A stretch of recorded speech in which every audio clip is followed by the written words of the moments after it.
ಆತ್ಮೀಯ ಹೇ ಸೀತಾರಾಮ್ ವೀಕ್ಷಕರೇ, ನಾನು ನಿಮ್ಮವ MI ಅಥವಾ ಮಲ್ಲಪ್ಪ ಜೋತವ. ನೀವೊಂದಿ ನೋಡ್ತಾ ಇದ್ದೀರಿ. ವಿಶೇಷವಾಗಿ ಈ ಚುನಾವಣೆ ಉದ್ದಕ್ಕೂ ಇದಕ್ಕಿಂತ ಪೂರ್ವದಲ್ಲಿ ಯಾವ ರೀತಿಯಾಗಿ ನಮ್ಮ ಮೀಡಿಯಾ, ಅದರಲ್ಲೂ ಗೋಧಿ ಮೀಡಿಯಾ, ಈ ಒಂದು ಅಪೋಸಿಷನ್ ಕಡೆಯಿಂದ ಅಥವಾ ಅಪೋಸಿಷನ್ ಕಡೆಗೆ ಅಥವಾ ವಿರೋಧ ಪಕ್ಷಗಳಿಗೆ ಯಾವ ರೀತಿಯಾಗಿ ವರ್ತಿಸಿತು, ಯಾರ ಪರವಾಗಿತ್ತು ಅನ್ನೋದು ನೋಡ್ತಾ ಬಂದಿದ್ದೀರಿ. ಇದು ಯಾರ ಪರ ಯಾರ ವಿರುದ್ಧನೂ ಮುಖ್ಯ ಅಲ್ಲ, ಆದರೆ ಹಿಂಗೆ ಆಗಬಾರ್ದಾಗಿತ್ತು. ಯಾಕಪ್ಪ ಅಂದ್ರೆ ಒಂದು ಮೀಡಿಯಾ ಅಂದ್ರೇನು, ಅಥವಾ ಒಂದು ಮಾಧ್ಯಮ ಅಂದ್ರೇನು, ಅಥವಾ ಒಂದು ಪತ್ರಿಕೋದ್ಯಮ ಅಂದ್ರೇನು, ಸತ್ಯವನ್ನು ಹೇಳುವಂಥದ್ದು. ಯಾರು ಏನು ಮಾಡ್ತಾ ಇದ್ದಾರ, ಏನು ನಡೆದ ಅನ್ನೋದು ತನಗನಿಸಿದ್ದನ್ನು ನೇರವಾಗಿ ತಿಳಿದನ್ನು ತಿಳಿಸೋದನ್ನು ಮಾಧ್ಯಮ. ಅದರ ಕೆಲಸ ಅದು ಮಾಡಿದ್ದೇನು ಅಂತ ಒಂದು ದೊಡ್ಡ ಒಂದು ಪ್ರಶ್ನೆ. ಕೇವಲ ನಾವು ಇಲ್ಲಿ ನೋಡಿದಂಥ ಈ ಗೋಧಿ ಮೀಡಿಯಾ 4 ಗೋಡೆಗಳ ಮಧ್ಯದಲ್ಲಿ ಕುಳಿತುಕೊಂಡು ತನಗೆ ಬೇಕಾದ ಅನಾಲಿಸಿಸನ್ನು ಮಾಡ್ಕೊಳ್ತಾ ಬಂದುಬಿಟ್ಟಿದೆ. ಈಗೂ ಅದನ್ನು ಕೆಲಸ ಮಾಡ್ತಾಯಿದ್ದಾರೆ. ಮೋದಿಯವ್ರ ಪರ ಅದಂತರ ಇಲ್ಲಿ ವಾದ ಮಾಡ್ತಾ ಇಲ್ಲ. ಮೋದಿ ಪರನೂ ಇಲ್ಲ, ಮೋದಿ ವಿರೋಧನೂ ಇಲ್ಲ. ಯಾಕೆಂದರೆ ಮೋದಿಯವರೊಬ್ಬರು ಬಂದು ಹೋಗ್ತಿರೋದು ಒಬ್ಬ ರಾಜಕಾರಣಿಗಳು, ಇತಿಹಾಸದಲ್ಲಿ ಒಬ್ಬರು ವ್ಯಕ್ತಿ ಅಂತ ಹೇಳ್ಬೋದೇನೋ, ಒಬ್ಬ ಒಳ್ಳೆಯ ವ್ಯಕ್ತಿನೂ ಅನ್ಬೋದು ನಾವು ಅವ್ರಿಗೆ. ಆದರೆ ಅವ್ರು ಮಾಡಿದ ಒಳ್ಳೆಯ ಕೆಲಸಗಳ ಬಗ್ಗೆ ಹೇಳ್ರಿ, ಏನು ತಪ್ಪಿಲ್ಲ. ತಪ್ಪುಗಳ ಬಗ್ಗೆ, ಮಾಡಿದ ಅಪರಾಧಿ ತಪ್ಪುಗಳ ಬಗ್ಗೆ ನಾವು ಮಾತಾಡಬೇಕಲ್ಲ, ಹೇಳಬೇಕಲ್ಲ. ಅಂದ್ರೆ ಆಡಳಿತಗಾರರಿಗೆ ತಮ್ಮ ತಪ್ಪು ಏನು ಅನ್ನೋದು ಹೇಳಿಕೊಡೋದು ಈ 4ನೇ ಪಿಲ್ಲರ್ ನಾವು ಕರಿತೀವಿ, ಪ್ರಜಾಪ್ರಭುತ್ವ.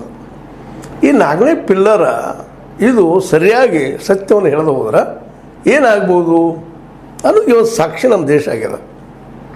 ಯಾಕಂದ್ರೆ ಹಿಂದಿನ ಅನೇಕ ಕಾರಣಗಳು ಇರ್ಬೋದು. ನಮ್ಮ ದೇಶ ಇವತ್ತು ಬಡತನಕ್ಕೋ ಮತ್ತದಕ್ಕೋ ಅಥವಾ ಇವತ್ತು ನಾವು ನಿಂತ ಅವಿದ್ಯೆಗೋ ಅಥವಾ ವಿದ್ಯೆ ಸಿಕ್ಕಂತ ತಿಳ್ಕೊಂಡಂಥ ನಮ್ಮಂಥ ಕೆಲವೊಂದು ಅರ್ಧ ವಿದ್ಯಾವಂತರಿಂದನೋ ಇವತ್ತು ದೇಶ ಅದೇ ಹಲವು ಕಾರಣಗಳಿಂದ ಸೋತದೆ, ಒಂದು ಅಂತಲ್ಲ. ಯಾಕಂದರೆ ಒಂದು ವ್ಯಕ್ತಿತ್ವ ಬೆಳಿಬೇಕಾಗಿದ್ದರೆ ಹಲವು ವ್ಯಕ್ತಿತ್ವಗಳ ಸಮ್ಮಿಶ್ರಣ ಆಗಿರ್ತದೆ.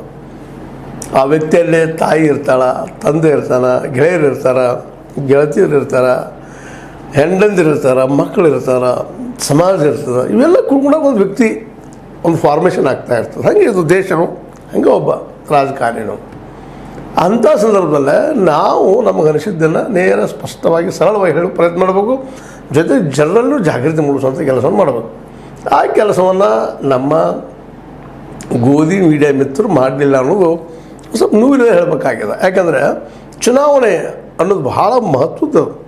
ಪ್ರಜಾಪ್ರಭುತ್ವದಲ್ಲೇ ಅಥವಾ ಇವತ್ತು ಪ್ರಜಾಪ್ರಭುತ್ವ ನಮ್ಮಲ್ಲಿ ಏನಾದರೂ ಜೀವಂತ ಉಳಿಬೇಕಾಗಿತ್ತಂದ್ರೆ ಒಂದು ಸ್ಪಷ್ಟವಾಗಿ ಸತ್ಯವನ್ನು ಹೇಳಬೇಕಾಗಿತ್ತಪ್ಪ ಅಂತಂದ್ರೆ, ಜನಕ್ಕೆಲ್ಲರಿಗೂ ಸಮಾನವಾದ ಬದುಕನ್ನು ಕೊಡಬೇಕಾಗಿತ್ತಪ್ಪ ಅಂತಂದ್ರೆ ಈ ಪ್ರಜಾಪ್ರಭುತ್ವ ವ್ಯವಸ್ಥೆ ಅದು ಸ್ಪಷ್ಟವಾಗಿ ಸರಳವಾಗಿ ಜೊತೆಗೆ ಎಲ್ಲರಿಗೂ ಸಮಾನತೆಯ ಒಂದು ವ್ಯವಸ್ಥೆ ನಿರ್ಮಾಣ ಮಾಡಬೇಕಾಗಿದ್ದು ಪ್ರಜಾಪ್ರಭುತ್ವ ಒಂದು ಮೂಲ ಗುರಿ. ಈ ಪ್ರಜಾಪ್ರಭುತ್ವ ಏನದಪ್ಪ ಅಂದರೆ ಇಲ್ಲಿವರೆಗೆ ಬಂದಂಥ ಅನೇಕ ಇವತ್ತು ಸರ್ವಾಧಿಕಾರಿ ಇರ್ಬೋದು ಅಥವಾ ಮತ್ತೊಂದು ಇರ್ಬೋದು ಅಥವಾ ನಾವು ಇವತ್ತು ರಾಜತ್ವ ಇರ್ಬೋದು, ಮೊನಾರ್ಕಿ ಅದು ಇರ್ಬೋದು, ಇವೆಲ್ಲ ವೈವಿಧ್ಯಮಯವಾದಂಥ ಆಡಳಿತಗಳು. ಇವೆಲ್ಲದರೊಳಗೂ ಕೊನೆಗೆ ಬಂದಿರೋದು ಪ್ರಜಾಪ್ರಭುತ್ವ. ಈ ಪ್ರಜಾಪ್ರಭುತ್ವದಲ್ಲೇ ಪ್ರಜೆಗಳ ಪ್ರಭು. ಆದರೆ ನಮ್ಮಲ್ಲಿ ಏನಾಗಿದೆಪ್ಪ ಅಂದರೆ ಪ್ರಜೆಗಳು ನಿಜವಾಗಿ ಪ್ರಭು ಆಗಿದ್ದಾರೆ. ನಿಜವಾಗಿಯೂ ಪ್ರಜಾಪ್ರಭುತ್ವದಲ್ಲಿ ಪ್ರಜೆಗಳು ಪ್ರಭು ಆಗಿದ್ದರೆ ಪ್ರಜ್ವಲರಂಥವ್ರು ಯಾಕೆ ತಗೊಳ್ತಾ ಇದ್ದಾರೆ? ಇಲ್ಲೇ ಅನೇಕ ಇವತ್ತು ನಾವು ನೋಡ್ತಾ ಇದ್ದೀವಿ, ಕಾರ್ಪೊರೇಟ್ಗಳು ತಮ್ಮದೇ ಅಂತ ವ್ಯವಸ್ಥೆ ಮಾಡ್ಕೊಳ್ತಾ ಇದ್ದಾರೆ, ಸರ್ವಾಧಿಕಾರಿಗಳು ಆಗ್ತಾ ಇದ್ದಾರೆ. ಇವತ್ತು ನಿಜವಾಗಿಯೂ ನಮ್ಮ ಪ್ರಜೆಗಳ ಕೈಯಲ್ಲಿ ಏನಾದರೂ ಅಧಿಕಾರ ಉಳಿದದನ ಅಂತ ಒಂದೆಡೆ ಪ್ರಜೆಗಳ ಮಾತನ್ನು ಕೇಳಿದರೆ ರೈತರು ದೆಹಲಿಯಲ್ಲೇ 13 ತಿಂಗಳು ಹೋರಾಟ ಮಾಡಿದರು. ಅವ್ರು ಸಿಕ್ಕ ಬೆಲೆ ಏನು?